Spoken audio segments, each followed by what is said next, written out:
Good morning, it's Burgess Taylor, and some people requested a video about my tarot cards, the oracle cards, that kind of thing. Now, I haven't really talked about this other than in reference to writing. I just started collecting tarot cards over the past year and a half, 2 years. My very first deck of tarot cards is from the Enchanted Tarot.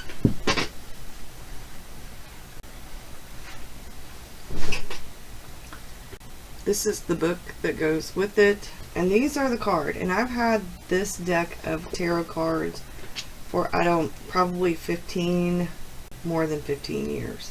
So this is this side, this is this side. The next set I got is this Tarot for Beginners. It's the Rider-Waite. It's actually the Universal Tarot deck. I used these with the outline for NaNoWriMo both times. The actual cards are right here. And while we're talking about Rider-Waite cards, I'll show you the other deck that I have that I actually prefer. This is the Radiant Rider-Waite Tarot. It comes in, I got it in this little tin. This is what the outside of the cards look like. This is the star. They're really pretty. They're much more vibrant than the regular Rider-Waite tarot cards, and they're smaller, so they're easier to handle. Along that line, because I started R1's class, and the lady who wrote Tarot for Writers, Corinne Kenner, did this deck. It's the Wizard's Tarot, and I really like it. The book that comes with is it's like a wizarding school, and it gives you a storyline. They also do information about the tarot and what the tarot cards mean when you pull them.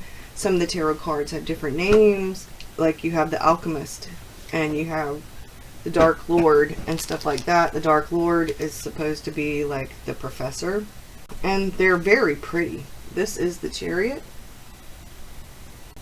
This is the Tower, and this is the other side of the card. So, like I said, they're very, very pretty cards. This is the only oracle deck that I actually have. It's the Vintage Wisdom Oracle deck by Victoria Mosley. The cards are very pretty. The book is really good. So here's the book. Let me get a card that you'll actually be able to see. So here's the card for Intuition. And this is what the other side of the cards look like. These are beautiful, beautiful, beautiful, beautiful oracle cards. Really wish they had a tarot deck that matched them.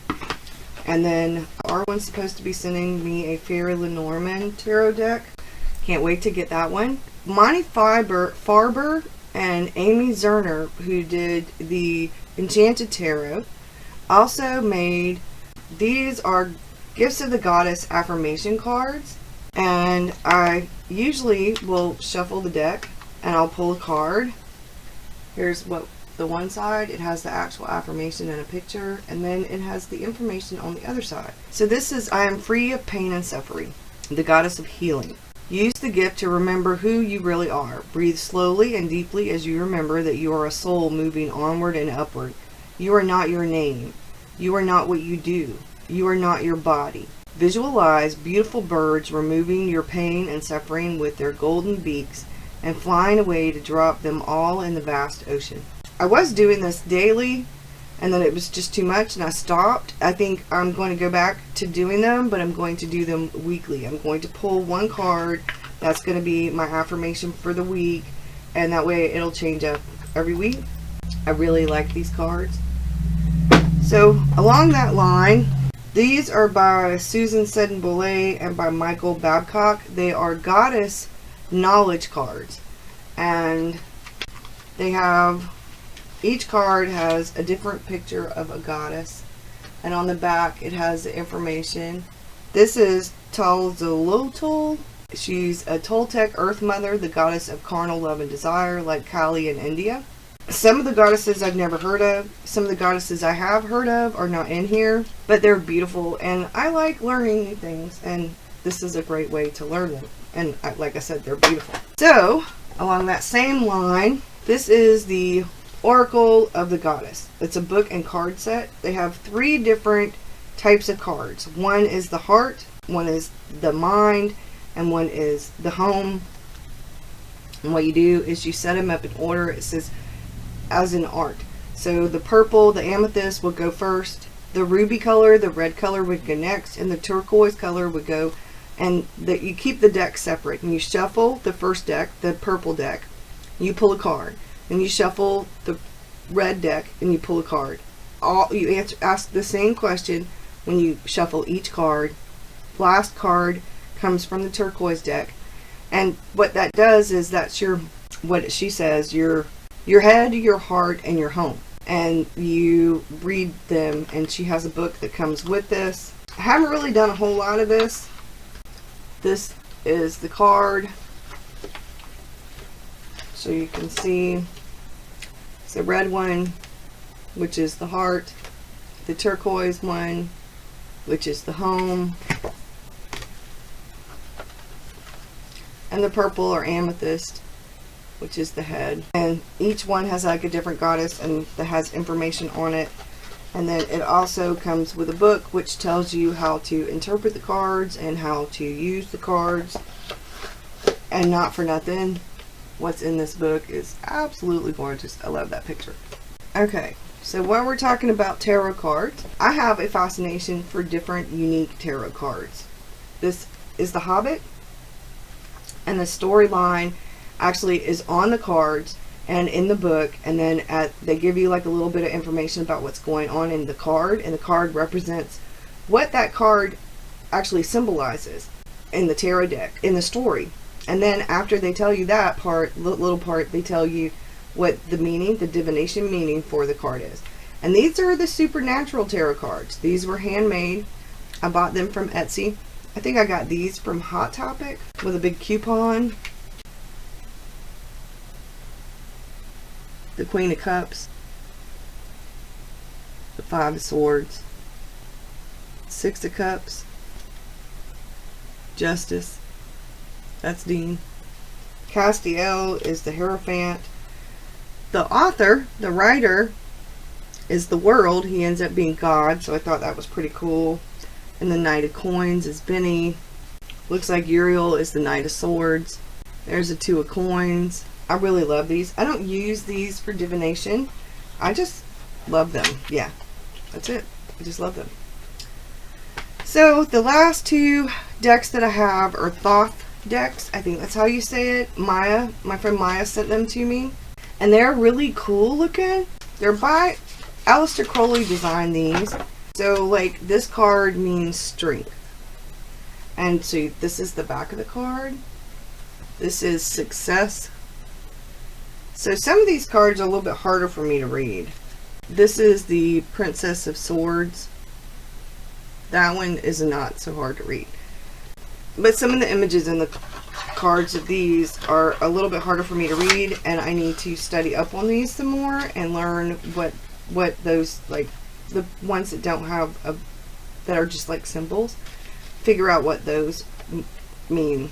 And that's it for the tarot cards. I use tarot cards for divination purposes, but I also use them for my writing. I've just really in the past year gotten more and more into it, and I'm really learning them. You have to learn the cards so that you don't have to look in the book, and I'm still not at the point where I don't look in the book, but I am picking up a lot more information from the actual cards now. I get a really good idea from the cards. I have used to do a tarot card and an oracle card every day. I've quit doing that, and like I said, I was doing the affirmation cards. It just got to be too much, really just too much. And so I stopped doing the tarot cards for a little while because I was doing the outline for my novel for NaNoWriMo. And so now I think I'm going to start doing them and do once a week pulls. One affirmation card, one oracle card, one tarot card for the week. And then at the end of every month, I'll pull like a 3-card spread and an oracle card for the month itself. And I think I'm just going to leave it at that. once NaNoWriMo's over and I finish this novel and I can take a little bit of a break from being so busy with all of that, I'm going to do some more work in the astrology and more work with the Oracle of the Goddess set. I think I'm going to work with these some more because I've only done this once. I've done one reading with these, trying to figure out how they work and what they look like and all of that, but I need to get a better sense of them because I've noticed, especially this past month and last month, that I really need to get better in tune with myself and take better care of myself and stuff like that. So that's what I've got with the tarot cards and the oracle cards and stuff like that. That's it for me, y'all. I'm going to... The roofer people were supposed to be here Friday or today. Okay, well, it rained and it's still kind of wet outside, and so they're not here yet, but hopefully they will be soon. And I'm super excited about the Fairy Lenormand tarot deck that Arwen is sending me. I mean, oh well, I guess I have the little miniature, and when I tell you these are miniature, so you can see.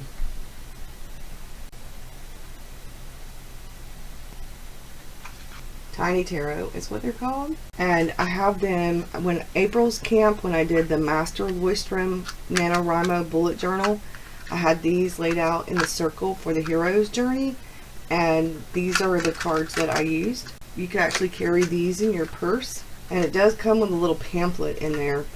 Thanks, y'all. Have a good one.